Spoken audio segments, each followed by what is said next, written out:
तो बड़ा खूबसूरत गांव है हमारा, कथुरा गांव। हाँ। तो बचपन से ही मतलब जो उस गांव ने प्यार दिया वो आज तक हमारे साथ है। जो संस्कार दिए उस गांव ने आज तक हमारे साथ है। भाई पैसा नहीं होगा मेन स्ट्रीम पॉलिटिक्स में, आपको बड़े लोगों का हमेशा सहारा चाहिए होगा। अब आपके घर इतने बड़े नहीं कि बड़े लोग आपका साथ दें। तो जेएनयू ऐसी यूनिवर्सिटी मिथकों को तोड़ता है। वो यूनिवर्सिटी तोड़ती है कि भाई गरीब परिवारों के बच्चे, आम घरों के बच्चे राजनीति कर सकते हैं। तो वहां तो अपने घर भी इतने छोटे होते, वो दिखाने में शर्म आया करती बचपन छोटे छोटे थे, क्योंकि बड़े छोटे छोटे घर थे, छोटे छोटे परिवार थे। ये बड़ा मुश्किल रहा कि आपके लिए कि बिना किसी राजनीतिक घराने के चुनाव लड़ना, वो तमाम संसाधन जुटाना। राजनीति में जब आप आते हो आम परिवार से, पहले आपको विश्वास दिलाना पड़ता है कि आप एक पॉलिटिशियन हो। आप घराने से हो तो आपको जो है वो समेट के रखना है या उसको बढ़ाना है। जो आप नए एक आम पीढ़ी से आके आप राजनीति शुरू करते हो, तो पहले विश्वास दिलाना पड़ेगा कि आप राजनीति करते हो। क्या ऐसा रहा कि जिन कांग्रेसियों की टिकट कटी या जो मान रहे थे कि उनको टिकट मिलेगा, उन्होंने सपोर्ट नहीं किया या उनका सपोर्ट बीजेपी के हिस्से रहा, या क्या क्या कहानी रही? लेकिन क्या ये भी माने कि जो कांग्रेस के पहले से जो घरानों के चेहरे हैं, वो आपके साथ खड़े ज़रूर दिखते हैं? क्या वाक़ई आपके साथ खड़े हैं वो? हरियाणा में छुआ-छूत नहीं है, बिल्कुल नहीं है। लेकिन जातिवाद है। कि क्या जाट राजनीति पीछे जा रही है? अब इसे इस तरह से भी देखा जाए कि जिन तबकों को सामाजिक और राजनीतिक तौर पर समानता नहीं मिली, उन्होंने अपनी समानता ली है या उनको प्रतिनिधित्व नहीं मिला। उनको प्रतिनिधित्व इस दौरान मिल गया है। एक खेमा हुड्डा साहब, एक खेमा कुमारी शैलजा, फिर तीसरा खेमा है रणदीप सुरजेवाला का। तो ऐसे कभी आपको पेशकश की गई? हरियाणा में देखना आप एक दिन बदलाव होगा, बड़ा बदलाव, सामाजिक बदलाव भी होगा हरियाणा के अंदर। राम राम, नमस्कार। आप हरियाणा तक देखना शुरू कर चुके हैं और मेरा नाम सोनिया सत्यानिता है। हरियाणा तक के इस पॉडकास्ट में आज हम आपको मुखातिब कराएंगे प्रदीप नरवाल से। प्रदीप इस समय हमारे साथ है। बहुत बहुत शुक्रिया, आपने हमें समय दिया। राम राम सबको, नमस्कार सभी व्यूअर्स को आपके। अच्छा, मैं अब चाहूँगी कि आप पॉडकास्ट की शुरुआत में अपनी थोड़ी स्मृतियों में लौटें, बचपन में लौटें। हम जानना चाहेंगे कि प्रदीप नरवाल बचपन में कैसे थे, कैसे उनकी जर्नी शुरू होती है, उस समय क्या सोच थी उनकी? देखिए बचपन की जहाँ तक बात, आप और मैं एक ही गाँव के हैं। हाँ। तो वो गाँव आपने भी देखा, मैंने भी देखा है। हुँ। तो बड़ा खूबसूरत गाँव है हमारा, कथुरा गाँव। हाँ। तो बचपन से ही मतलब जो उस गाँव ने प्यार दिया, वो आज तक हमारे साथ है। जो संस्कार दिए उस गाँव ने आज तक हमारे साथ हैं। तो बचपन बड़ा अच्छा बीता अपने गाँव में। हुँ। और फिर करते-करते मैंने केवी श्रीनगर से पढ़ाई की, फिर केवी जम्मू से मैंने पढ़ाई की, फिर इंजीनियरिंग की, फिर जेएनयू पहुँच गए। तो लंबा एक सफ़र था, गाँव की गलियों से लेके विश्वविद्यालयों तक का। हर तरह के उतार-चढ़ाव थे। तो देखते-देखते फिर अब मेन स्ट्रीम राजनीति में आज हम खड़े हैं, हुँ। कुछ अच्छा करने के लिए खड़े हैं। अच्छा, जब कथूरा गाँव का नाम आवे ना, मेरा दिमाग मतलब अपने गाँव के जोड़ बस अड्डे उड़े चला जाए। मतलब इस तरीके से वो गाँव की, मतलब जो भी गाँव ते बाहर निकले कोई भी बालक, वो कितना भीतर ते वो भावुक होवे अपनी जन्मभूमि खातर, अपने गाँव खातर। देखिए, जब मैं पार्टी का नेशनल सेक्रेटरी बना था, तो गाँव ने बड़ा अच्छा प्रोग्राम रखा था सबने स्वागत का। तो उसमें मैं भी भावुक था गाँव को लेके, गाँव के लोगों को लेके। उन्हीं लोगों में आप बड़े होते हो, हुँ। धीरे-धीरे आप आगे बढ़ते हो उन्हीं लोगों में। तो गाँव का लगाव हमेशा रहता है, मेरे साथ तो ख़ासकर रहा हमेशा। और मेरे तो घर में मेरे दादा थे, मेरे दादा पूरे गाँव में झाड़े लगाते थे, मेरचंद भगत। तो पूरा गाँव बड़ी इज़्ज़त करता, बड़ा मान-सम्मान करता उनकी। तो लोग मुझे भी कहते हैं, "मेरा अपना दादा जैसा ही ये भी, वो गाँव में घूमता है, पूरी दुनिया घूमता रहता है।" तो गाँव से एक अलग लगाव मेरा रहा हमेशा और आगे बना रहेगा, क्योंकि गाँव र अपने हरियाणा में कहते हैं, "गाम राम से बड़ा कुछ नहीं है।" तो हुँ। गाम राम के हमेशा सिर पे आशीर्वाद क रहना चाहिए, हमेशा उसकी इज़्ज़त करनी चाहिए। हुँ। और फिर उसके बाद हम देखें कि आप पहुँचे पढ़ाई करते-करते जेएनयू। अब जेएनयू को लेके इस तरह का परसेप्शन होता है कि वहाँ जो गए एक मतलब सरकार विरोधी गतिविधियों में वहाँ के छात्र शामिल होते हैं। इस तरह की बातें कही जाती हैं। लेकिन मैंने जितना जेएनयू को समझा, मैंने जितना जेएनयू से निकले हुए लोगों से बात की है, तो मुझे ये मालूम चला कि वो तमाम लोग वो हमारे जैसे ही हैं। बहुत कमी में, बहुत कम संसाधनों में पढ़ने वाले, अपने भविष्य को खोजने वाले। तो ये आपका किस तरह का अनुभव रहा? वहाँ कैसे पहुँचे? क्या वहाँ आपने देखा? देखो बहन, जहाँ तक बात जेएनयू की है, अपने गाँव में, कथुरा गाँव से कितने बच्चे विधानसभा का चुनाव कांग्रेस से लड़ पाए हैं? अकेला ही हूँ मैं। हुँ। एक जवेर वाल्मीकि जी मुझसे पहले थे, विधायक भी हाँ, रहे हाँ। हूँ। और यूनिवर्सिटी से होते हुए कितने बच्चे हैं? बहुत कम। शायद पहला ही हूँ गाँव का, जो यूनिवर्सिटी पॉलिटिक्स से होता हुआ आया है। और यहाँ दिल्ली में ये पहला हमने देखी कि हाँ, कोई जो भाई-मारा यूनिवर्सिटी पड़ा है। पॉलिटिक्स से वो हाँ। आता हुआ है, इस हुँ, हुँ, मेन स्ट्रीम राजनीति में आया। हुँ। तो मेरे इस सफ़र में उस गाँव की गलियों से लेके इंजीनियरिंग कॉलेज से लेके और विधानसभा सफ़र, जो चुनाव लड़ने तक का सफ़र है।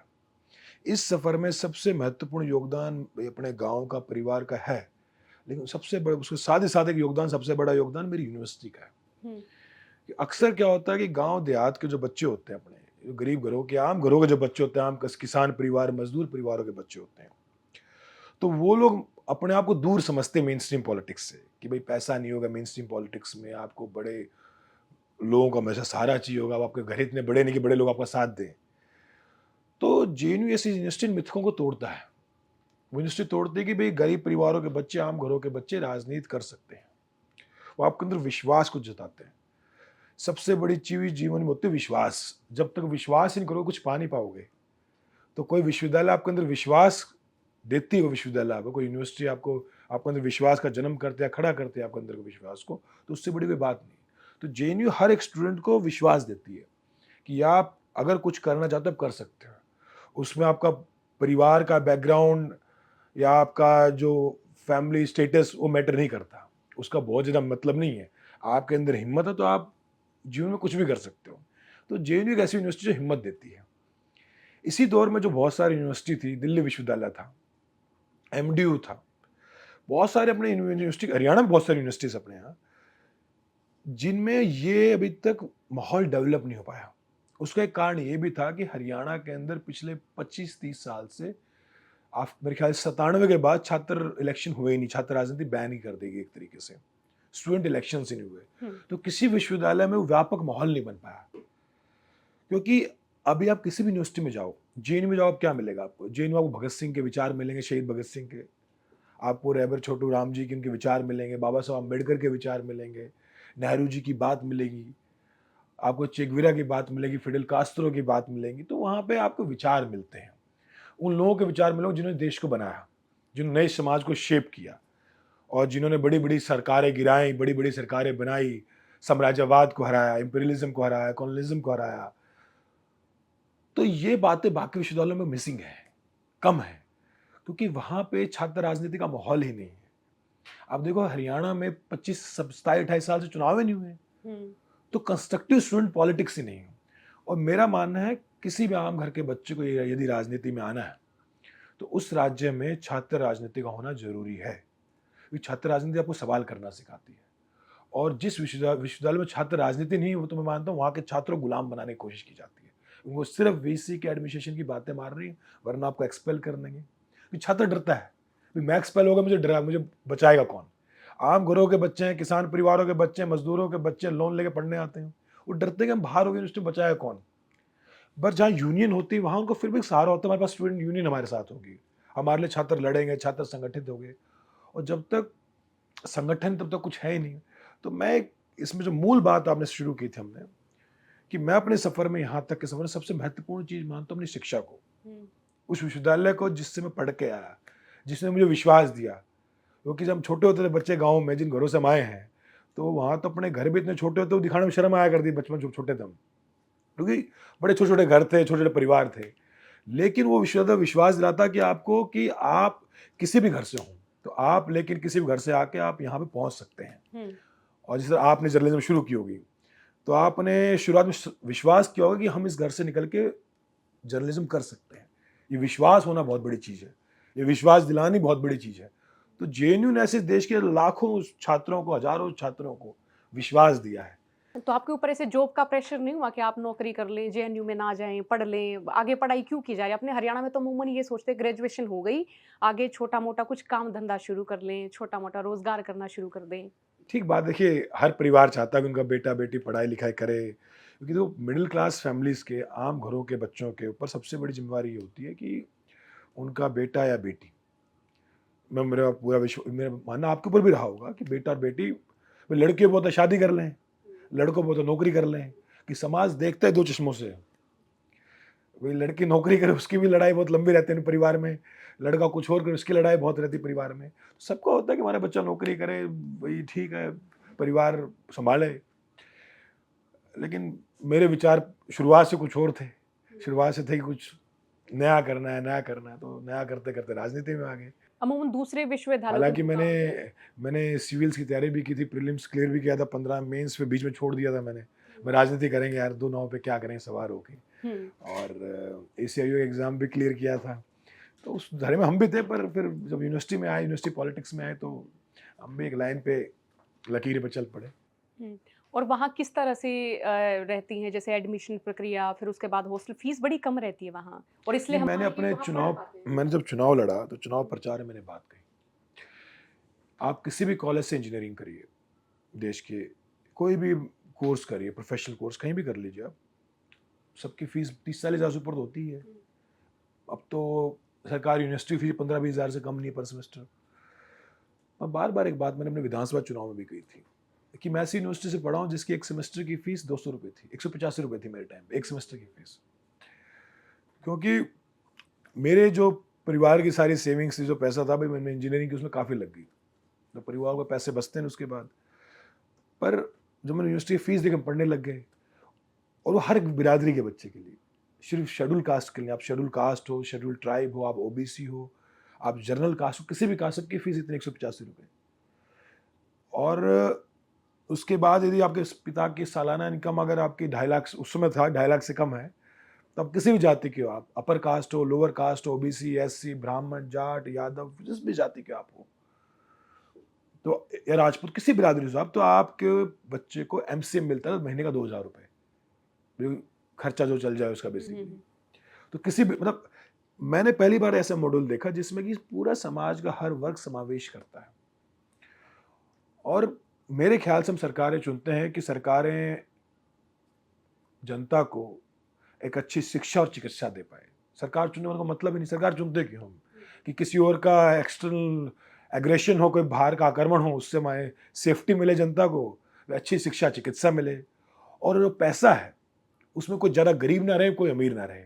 पैसा पैसा दोनों तरफ फ्लो हो, जिसके लिए देश में टैक्स की जो सिस्टम निकाला गया था। वो टैक्स का सिस्टम क्या था कि कोई अमीर बहुत ज़्यादा अमीर ना हो, गरीब गरीब ना हो, तो हम वेलफेयर सोशल पॉलिसीज़ लाके पैसा जनता के लिए इस्तेमाल करेंगे। पर देश में उल्टा हो रहा है, अमीर अमीर होता जा रहा है, गरीब गरीब होता जा रहा है। हालाँकि तो मेरा मानना है कि देश के हर विश्वविद्यालय में, चाहे जेएनयू हो, एमडीयू हो, केयू हो, चौधरी देवीलाल यूनिवर्सिटी हो, चौधरी बंसीलाल यूनिवर्सिटी, कहीं भी हो, हर यूनिवर्सिटी में हर बच्चे को जो फीस है, 100 मतलब ₹1000 से ऊपर नहीं होनी चाहिए। सरकार का काम है हर बच्चे को, हर बेटे बेटी को शिक्षा और चिकित्सा सबसे कम दर पे मुहैया कराना, सबसे कम रुपए में मुहैया कराना, ताकि विश्वास तो हो कि हम लोग पढ़ पाएँ। अब गाँव का बेटा बेटी है, भाई कुछ भी कहो, बहुत सारे लोग हैं जो सालाना महीने के मतलब सेमेस्टर के ₹10,000 नहीं दे पाते, बहुत सारे लोग ऐसे तो। हुँ। तो ये सरकार का काम है। और फिर छात्र राजनीति की शुरुआत आपकी कहाँ से होती है? और मैं इसमें एक और बात अभी कह रहा हुँ। हूँ कि जिस तरह जेएनयू बनी थी, आईआईटी उसी समय का प्रोडक्ट है बेसिकली, इसी समय का पूरा समीकरण है। और एक समय जेएनयू और आईआईटी की फीस एक ही होती थी, हुँ। और जेएनयू आईआईटी में सिर्फ रोड का फर्क है कि बीच में हमारी दीवार की दीवार मिलती, सिर्फ सड़क है बीच में।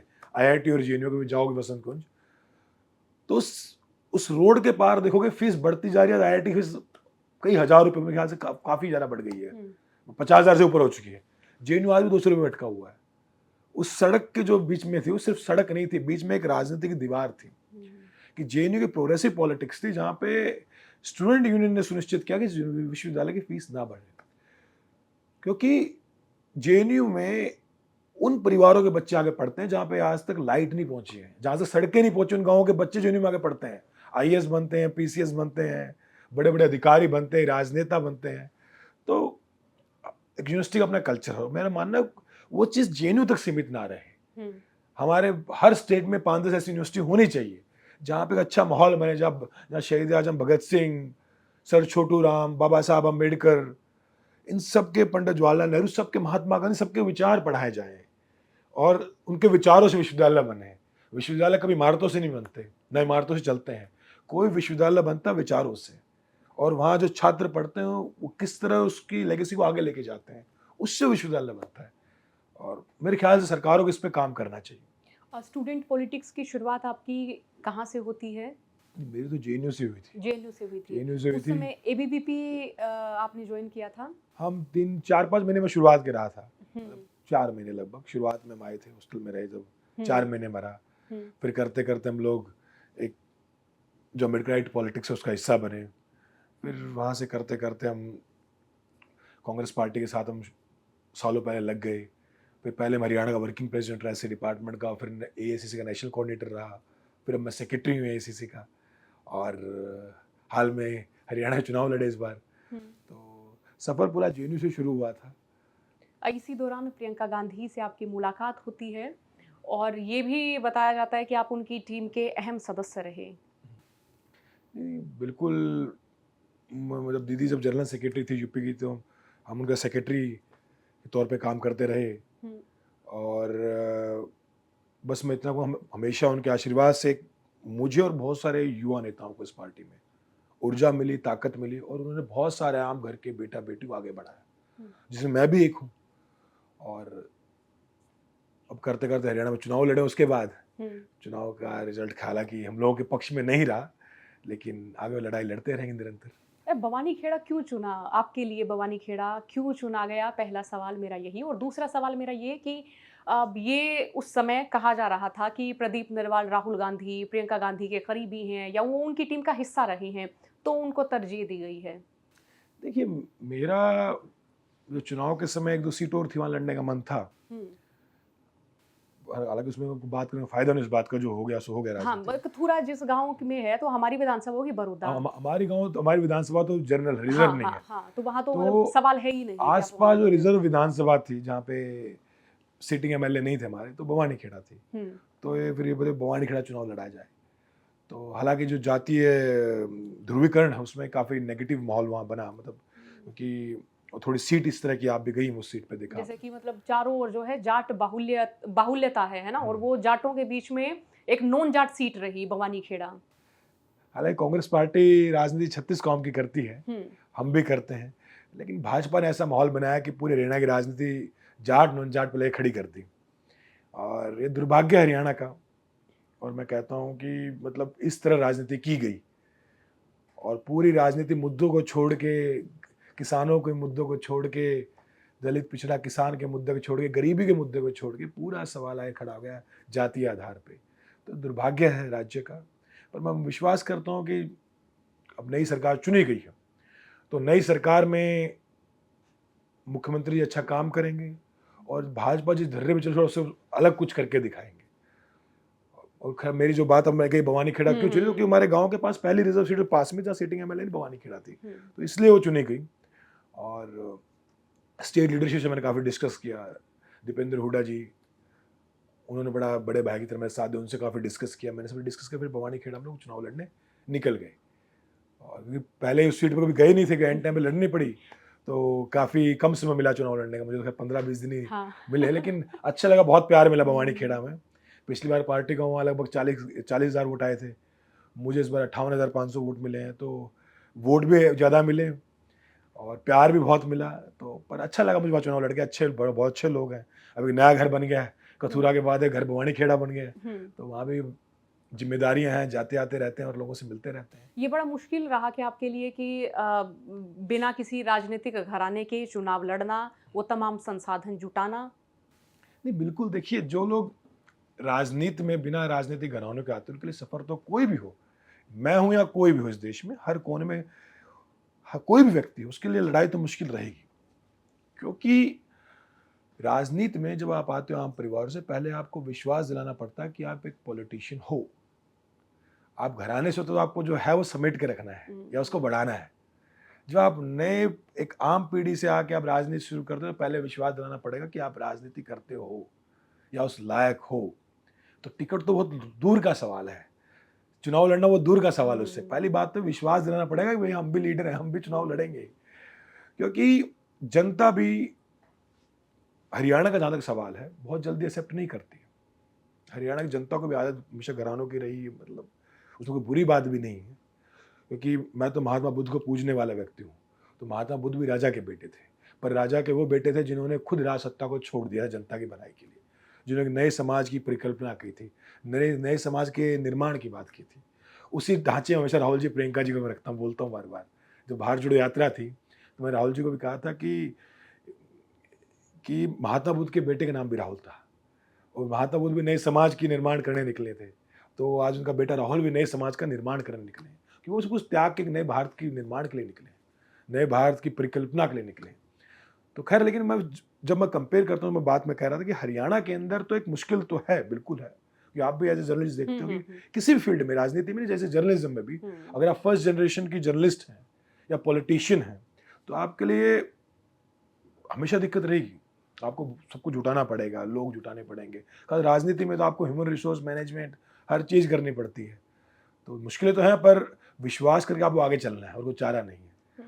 और क्योंकि हम लोग जब राजनीति में आए थे तो सिर्फ चुनाव के पर्पज से नहीं आए थे, ये सोच के आए थे कि देश की राजनीति को बदलना है, देश के समाज को बदलना है, समानता लेके आनी है।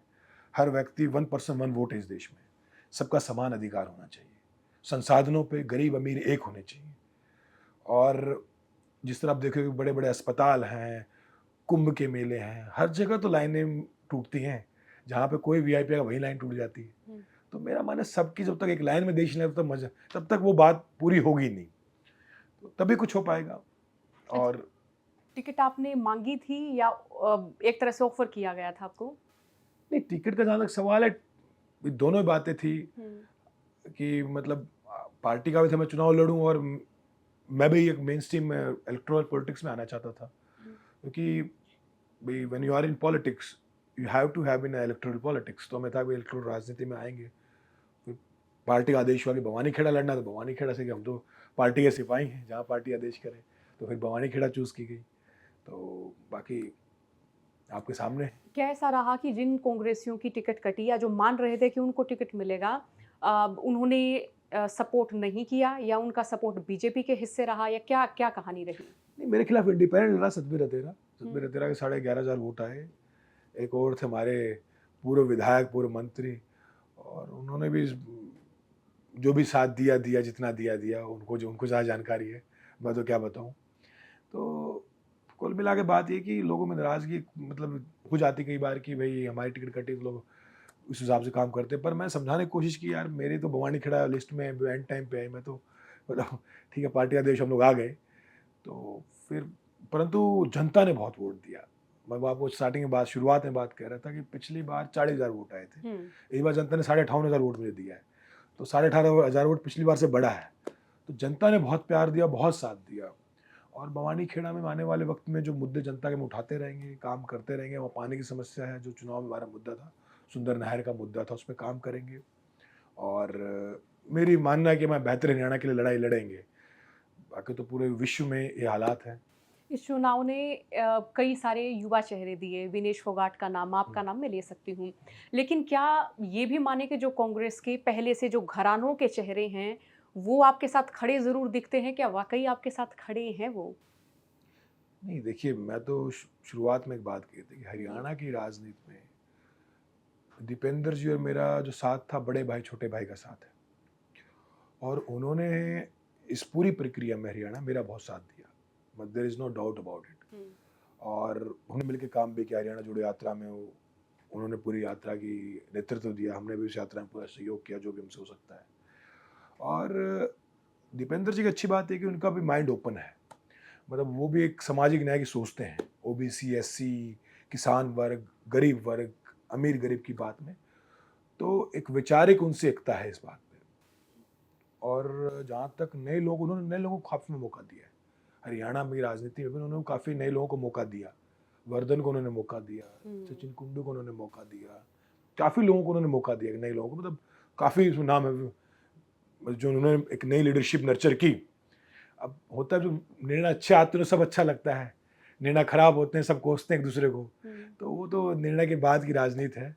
लेकिन इस बात में कोई दो राय नहीं कि दीपेंद्र जी ने काफ़ी लोगों को मौका तो दिया हरियाणा की राजनीति में, और सामाजिक न्याय के सवाल पे वो बड़े क्लियर हैं, जो इस बात से उनकी हमेशा सहमति में रखता हूँ कि वो दलित, पिछड़े, किसान की राजनीति को लेके, अमीर गरीब के दूरी को कम करने को लेके क्लियर है अपने विचार में।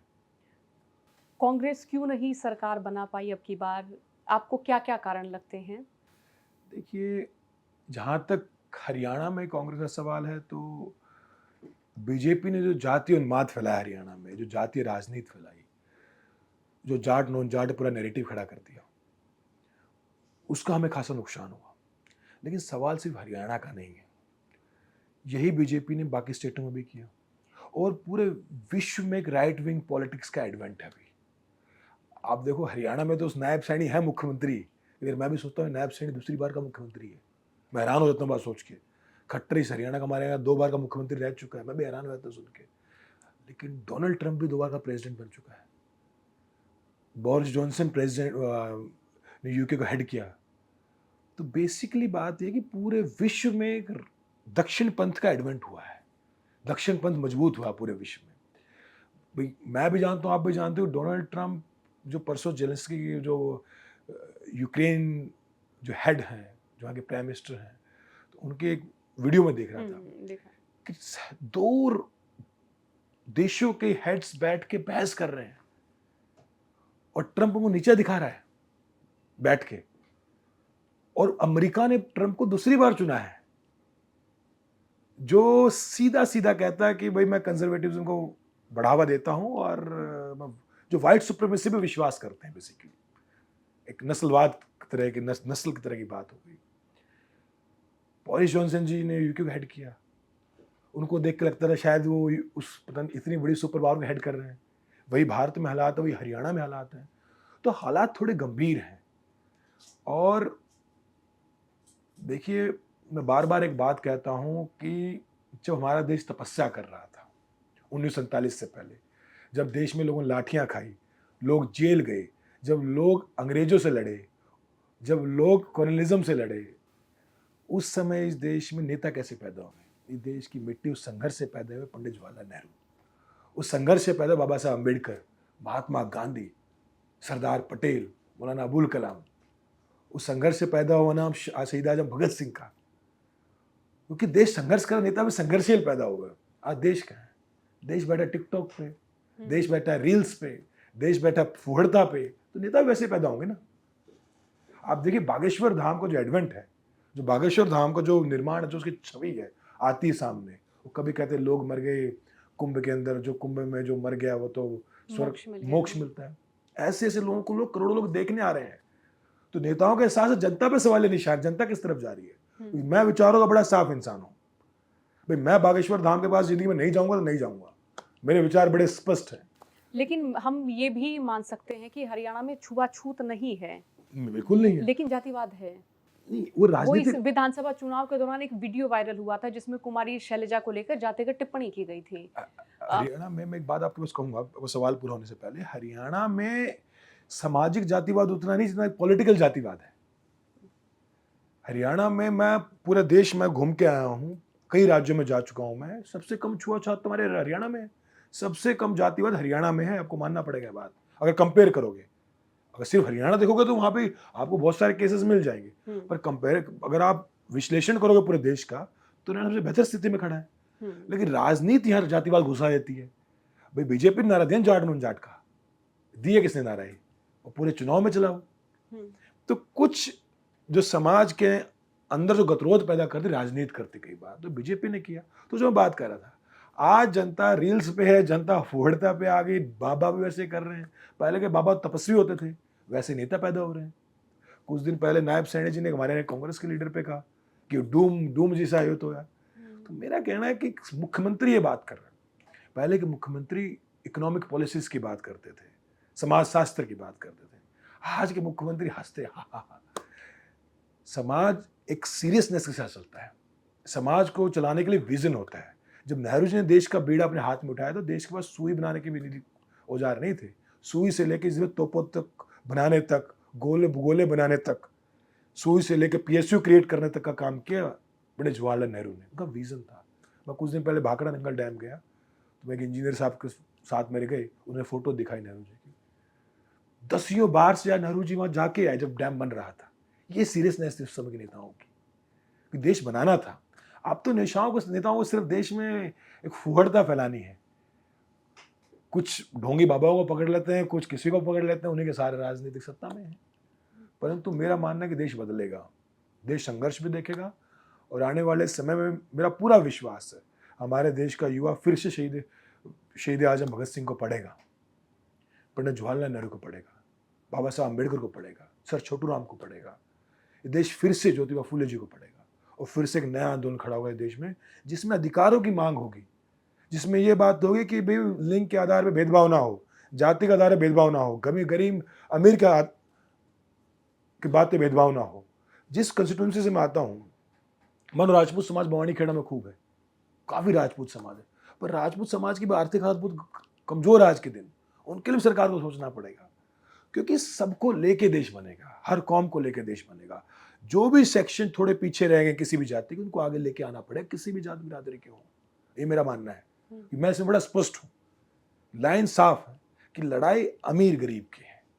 आज अमीर और अमीर बनते जा रहे हैं अंबानी अडानी जी, गरीब और गरीब बनते जा रहे हैं, उसके निजात तो लानी पड़ेगी। और जो आपने कहा बीजेपी है, बीजेपी बिल्कुल बीजेपी आई, हम लोग कह रहे हैं हम चुनाव जीते, हम चुनाव हार गए जीता हो, इसकी बिल्कुल जिम्मेवारी लेते हैं। एक चुनाव के बाद भाई मैंने सोशल मीडिया में देख रही थी और मैंने कई सारी चर्चाएं वैसे भी सुनी हैं।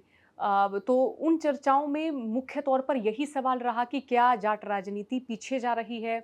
अब इसे इस तरह से भी देखा जाए कि जिन तबकों को सामाजिक और राजनीतिक तौर पर समानता नहीं मिली, उन्होंने अपनी समानता ली है या उनको प्रतिनिधित्व नहीं मिला, उनको प्रतिनिधित्व इस दौरान मिल गया है।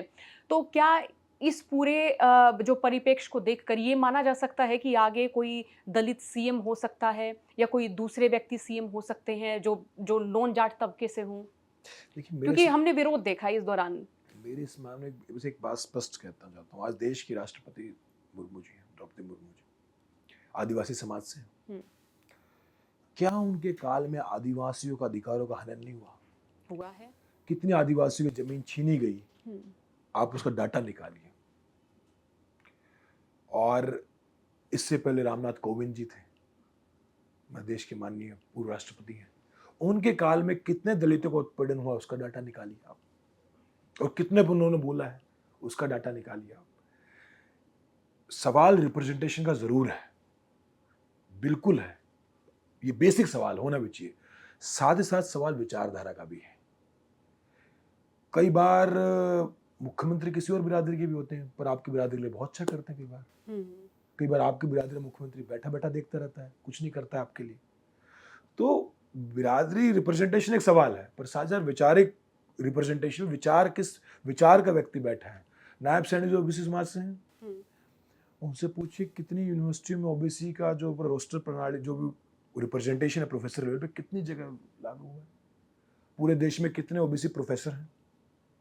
आपको जान के अचरज होगी, ओबीसी प्रोफेसर पूरी सेंट्रल यूनिवर्सिटी में। नरेंद्र मोदी जी प्रधानमंत्री है ना देश के, और तीसरी बार के प्रधानमंत्री हैं, अपने आप को ओबीसी समुदाय से बताते हैं। नरेंद्र मोदी जी से पूछिए कि आज देश में जो ओबीसी कोटा है या प्रोफेसरों जो तादाद यूनिवर्सिटीज में, वो 15% से भी कम है। सेंट्रल यूनिवर्सिटीज में होनी कितनी चाहिए? कम से कम 27 सरकार ही कहती है, होनी तो उससे भी ज्यादा चाहिए, बल्कि जनसंख्या के अनुपात हम बात करें तो मेरा मानना है कि ठीक है, रिप्रेजेंटेशन सवाल है, पर साथ में विचारधारा भी सवाल है। मोदी पीएम होकर ओबीसी का भला नहीं कर पाए, क्यों मोदी जी ने ओबीसी का आरक्षण लागू नहीं किया विश्वविद्यालयों में? क्यों तय नहीं किया कि शेड्यूल कास्ट के प्रोफेसर अनुपात के हिसाब से आए, शेड्यूल ट्राइब के आए? तो मेरा मानना विचारधारा बड़ा महत्व रखती है हर चीज के अंदर। कांग्रेस पार्टी में आप देखो, शुरुआत से जब बनना शुरू हुआ नेहरू जी के काल से, कहाँ देश था, अब कहाँ खड़े हैं।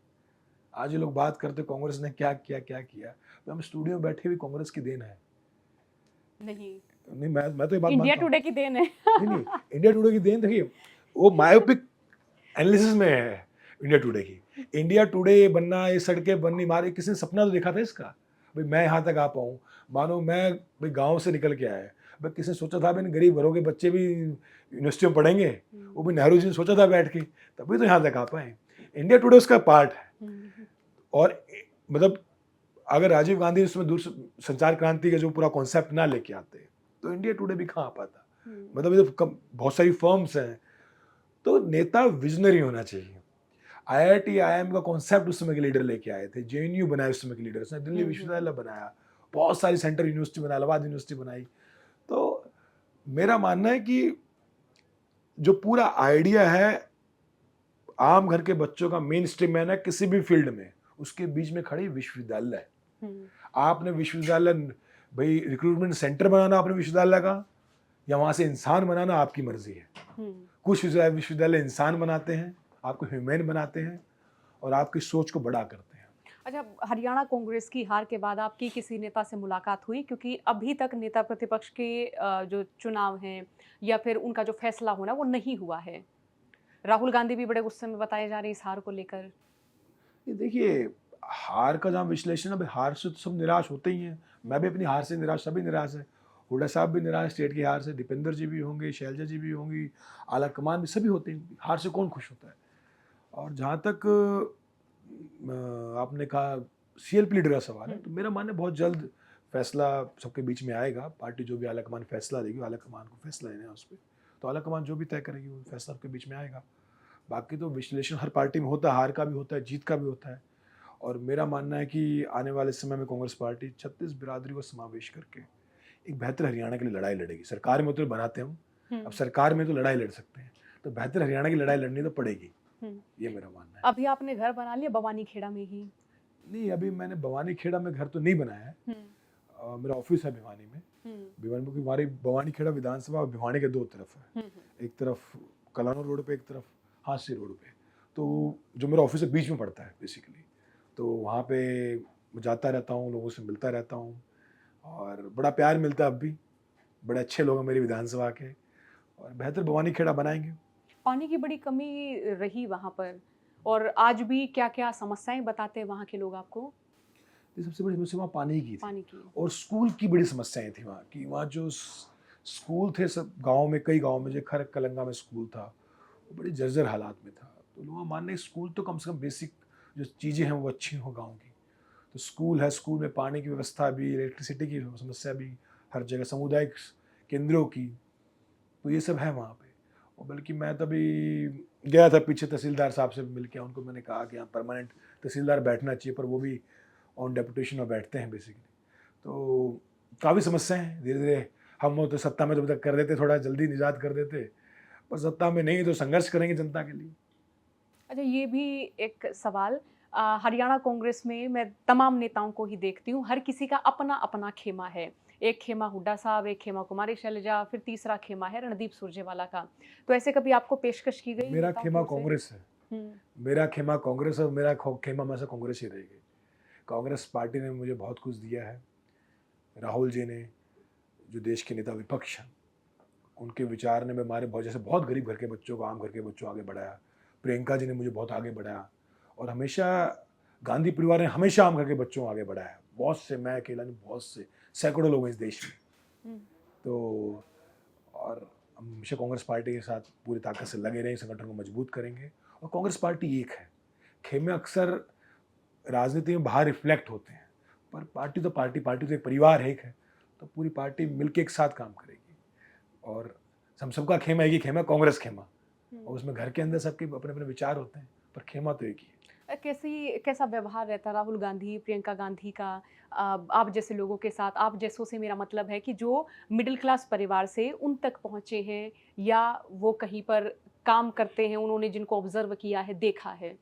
देखिए, मैंने वही कहा कि राहुल जी तो नए देश को बनाने के लिए निकले हुए हैं। उनके सवालों में आज भी देश का संविधान है, गरीब तबका है, अंबानी अडानी है।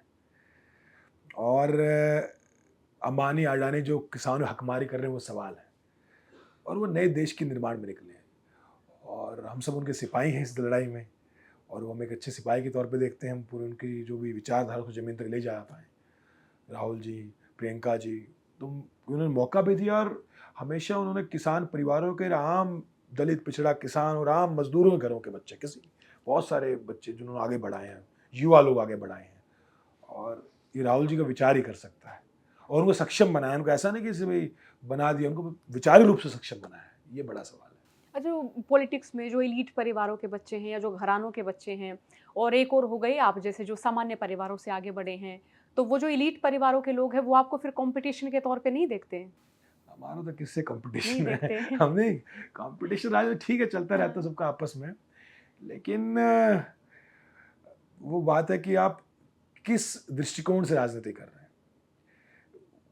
राजनीति में अपनी अंतर विरोध चलते हैं, हुँ, पर आखिर आपकी मंजिल क्या है? जैसे मेरी तो आखिरी में एक ही मंजिल है कि देश का गरीब और अमीर एक ही लाइन में खड़ा हो, ये देश के गरीब और अमीर को एक ही शिक्षा चिकित्सा मिले। मैं तो कहता हूँ जिस दिन इस एसपी का, डीसी का और मुख्यमंत्री का और गाँव के मजदूर का चारों का बेटा गांव के स्कूल में, सरकारी स्कूल में पढ़ने लग गया ना, तो आधा ही देश सुधर जाएगा। जिस दिन सीएम, एसपी, डीसी और मंत्री का बालक या परिवार के लोग एक ही हॉस्पिटल में, जो भगवान के लिए एडमिट होना पड़े, पर एक ही हॉस्पिटल में एक ही जैसी चिकित्सा मिले ना, उस दिन देश सुधर जाएगा। मैं केंद्रीय विद्यालय का पढ़ा हुआ हूँ, श्रीनगर का। जिस दौर में वहाँ पढ़ा मैं केंद्रीय विद्यालय, गाँव के सरकारी स्कूल से वहाँ गया था, तो वहाँ पे उस समय सीबीएसई के स्कूल्स नहीं थे वैली में, क्योंकि टेररिज्म बहुत पीक पे था, आतंकवाद था उस दौर में, कारगिल वॉर के बाद। तो उस समय कर्नल, जनरल, सिपाही से लेके पियन से लेके सबके बच्चे सरकारी गांव उसमें पढ़ते थे केंद्रीय विद्यालय में। तो उसको जो स्तर था ना, एक अलग स्तर पे, उसमें उसका बहुत अच्छा लेवल। अब शिक्षा, जितने स्टूडेंट्स से टीचर्स, अच्छा माहौल था, टीचर्स पूरी संजीदगी से पढ़ाते थे, क्योंकि कर्नल का, जनरल का, सिपाही का बेटा एक जगह पढ़ रहा है।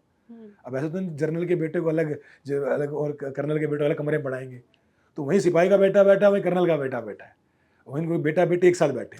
तो स्कूल का माहौल ऐसे बनता है। आप सोचो अगर गांव, भाई मानो मेरा भिवानी जिला है, भिवानी जिले के एसपी डीसी का बेटा भी उसी स्कूल में पढ़े, गांव का वहाँ मजदूर का बच्चा भी उसी स्कूल में पढ़े, तो स्कूल का स्तर बढ़ जाएगा, वहाँ शिक्षक वहाँ सीरियस हो जाएंगे और माहौल आपको ऑटोमेटिकली चेंज। जी, हमें इस देश में एलीट स्कूल्स की जरूरत क्यों है? आप अलग श्रेणी खड़ी कर रहे हो ना, बड़े लोगों के अलग स्कूल, गरीब लोगों के अलग स्कूल। बड़े लोगों के वहाँ ताल्लुकात बनते हैं, उनके बच्चे बचपन ताल्लुकात बन जाते हैं, फिर एक अलग समाज का निर्माण हो जाता है। देखिए, इस समाज में इंफॉर्मेशन इज पावर। बहुत से लोग धंधा सिर्फ इंफॉर्मेशन के दम पे चलाते हैं ना। भाई आपको पता हो कि भाई कोई सीएम के साथ बैठा है, कोई आज सीएम का बेटा और किसी बड़े कारोबारी का बेटा एक स्कूल में पढ़ते हैं, किसी बड़े स्कूल में पढ़ते हैं, ठीक है, और वहाँ पढ़ते पढ़ते उनकी दोस्ती हो जाती है, और सालों बाद उसका एक का बाप सीएम है, एक का उद्योगपति बन गया, एक सीएम का बेटा मंत्री बन गया। तो उसको पता होगा ना कि कहाँ पे अगला प्रोजेक्ट आने वाला है, कहाँ पे जमीन खरीदनी है, ये पता होगा ना। कि आम घर के बेटा बेटे को तो बेचारे मजदूरी कर रहे हैं, उनको पता ही नहीं क्या चल रहा है, खेल क्या है। खेल तो इन्फॉर्मेशन का है, खेल तो सर्कल का है। तो हम चाहते हैं अमीरों का अलग सर्कल, गरीबों का अलग अलग अलग घेरा टूटना चाहिए। ये घेरे जिस दिन मिलेंगे ना, उस दिन देश बनेगा। अच्छा, भवानी खेड़ा में चुनाव लड़ते हुए कोई फनी मोमेंट्स हुए कि स्पीच है या कुछ और इस तरीके के? मैंने पूरे हरियाणा में स्पीच दी, फनी में क्या, हम तो 20 दिन में गए, तो 20 में टाइम कम मिला थोड़ा, तो पहली बार ही गया था मैं तो भवानी खेड़ा। अच्छा, हरियाणा के आदमी को हिंदी में स्पीच देगा ना, इतने ध्यान तो नहीं सुना। अरे हरियाणवी बोलेंगे मैंने तो पूरी हरियाणा में स्पीच दी, पूरा सारा हरियाणा में बोल ली जितनी बोल पाऊँ, राजी हो गए सब। बड़ी हरियाणवी में स्पीच दी, लोगों ने बहुत प्यार दिया, अच्छे लोग हैं बहुत। और अपना जो गांव कथूरा है, अचरज माने कथूरा भवानी खेड़ा की जो भाषा कती एक जैसी है, एक जैसी लैंग्वेज है, मिलती जुलती लैंग्वेज है, और बड़े अच्छे लोग हैं। मतलब, और इलेक्शन में तो बीमार हो गया मैं, दूसरा दिन मेरा तो गड़ बैठ गया, पूरा बीमार हो गया, फिर करते करते दवाइयाँ ली, पर ठीक है, चुनाव अच्छा एक्सपीरियंस रहा। अब जनता के लिए 5 साल संघर्ष करेंगे, वहाँ बैठेंगे। मैं तो उसके बाद भी कई बार गया, अब जाता रहता हूँ, अभी आया था मैं, कल ही वहाँ से आया हूँ, तो अच्छा बहुत प्यार मिल रहा है, और जनता अभी भी तैयार है। हरियाणा की जनता हिम्मती जनता है, इतनी टूटेगी नहीं। अभी आगे भी हम लोग, मैं पूरी उम्मीद है कि जनता के साथ मिलकर संघर्ष करेंगे, और सब लोग तैयार हैं। और हरियाणा में देखना आप, एक दिन बदलाव होगा, बड़ा बदलाव, सामाजिक बदलाव भी होगा हरियाणा के अंदर। आप अपना भविष्य, अपना फ्यूचर किस तरीके से देख रहे हो? जैसे हर कोई सोचा कि कल मैं सीएम तो बने जाऊंगी, या मैं इस तरीके से, कोई आपने मतलब कोई इस तरीके की आकांक्षा, उम्मीद, कोई सपना? मेरा तो एक ही सपना है कि मेरे हरियाणा के गांव-गांव में शहीद आज़म भगत सिंह की तस्वीर ना पहुंचे, उनके विचार पहुंचे। आजकल लोग सारे भगत सिंह का फोटो लगा के शहीद भगत सिंह, उनके नाम पे फुहड़ता के गैंग बना लिए, गाने भी बन गए, गाने गैंग बना लिए। जिनको भगत सिंह का भय नहीं पता, वो भगत सिंह की बात कर रहे हैं, वो शहीद भगत सिंह की बात कर रहे हैं। तो और उनको, जिसको इंपीरियलिज्म का आई नहीं पता, जिसको कुछ नहीं पता, वो कह रहा भगत सिंह की बात करूंगा। भगत सिंह ने क्या लड़ाई लड़ी थी, उस आदमी की थ्योरी क्लियर थी, उन्होंने जो भी किया, मतलब बड़ा, उन्होंने क्या कहा, भाई देश आजाद हो जाएगा, उसके बाद भी लड़ाई अमीर गरीब करेंगे, वो थे भगत सिंह। और मेरे इतने अच्छे बाबा साहब अम्बेडकर, शहीद भगत सिंह, पंडित जवाहरलाल नेहरू, महात्मा गांधी, सब महापुरुषों के विचार गांव तक पहुंचे, जिस दिन मेरे गांव में इनके विचार पहुंच गए उस दिन मेरे गांव फिर से एकजुट हो जाएंगे। सर छोटू राम के विचार हर गांव गांव में पहुंचे। जितने विचार पहुंच गए, तो फोटोओं की राजनीति हो रही है कि भाई मैं उनका बड़ा फोटो ले जाऊँ, मैं उसका बड़ा फोटो ले जाऊँ, लेकिन विचारों की बात ही नहीं कर रहा। किसको पता कि भगत सिंह जी ने यह बात भी कही थी, देश की आज़ादी तो अपनी जगह है, देश आज़ाद हो जाएगा, पर गोरी चमड़ी के अंग्रेजों के बाद भूरी चमड़ी वाले अंग्रेजों से कौन लड़ेगा? आखिरी लड़ाई तो गरीब अमीर की है। और भाई बाबा साहब अम्बेडकर ने कहा था कि देश को सोशल पॉलिटिकल फ्रीडम के बाद सोशल फ्रीडम भी चाहिए, सोशल डेमोक्रेसी जरूरी है। कितने लोगों को इस बात का पता है? तो मैं चाहता हूँ सभी महापुरुषों की जो बात है जमीन तक पहुंचे। जिस दिन पहुंच गए उस दिन सपना अपना पूरा हो जाएगा। उस दिन जो बनेगा, उस दिन जो भी बनेगा, देखिए मुख्यमंत्री बनना जरूरी नहीं है। और फिर कह रहा हूँ, कई मुख्यमंत्री इस देश में रहे जिनका हम आज तक उदाहरण देते हैं। मैं माणिक सरकार का उदाहरण देता हूँ हमेशा। त्रिपुरा के 5 बार मुख्यमंत्री रहे, बिल्कुल साधारण जीवन जीते थे, साधारण घर से थे। मुख्यमंत्री बनने के बाद भी कुछ नहीं बने, हटने के बाद भी कहीं नहीं हटे। जो आदमी बनने के बाद भी कुछ नहीं बनता, हटने के बाद भी कहीं से नहीं हटता है, वही मनुष्य महान है। तो बेसिक बात है कि जिस दिन विचारों का समाज खड़ा होगा उस दिन मुख्यमंत्री आपको बहुत आम सा इंसान दिखेगा। लेकिन मैं क्या मानूं कि भारतीय समाज या खास तौर पे मैं हरियाणवी समाज भी ऐसा ही देखती हूँ, कोई कितना ही काबिल बालक हो, कितना ही काबिल हो, उसके आगे उसकी जाति का टैग लगा लेते हैं और फिर वहीं से उसकी काबिलियत उस जाति के आधार पे ही तय करना शुरू कर देते हैं। देखिए हरियाणा फिर भी इसमें बेहतर है। मुझे भाई 36 कौम का प्यार मिला। भाई कथूरा अपना गांव भी, जो मैंने बचपन से बात करें, हाँ। हमारे गांव जाट बोले गांव है, पर मुझे तो बहुत प्यार मिला।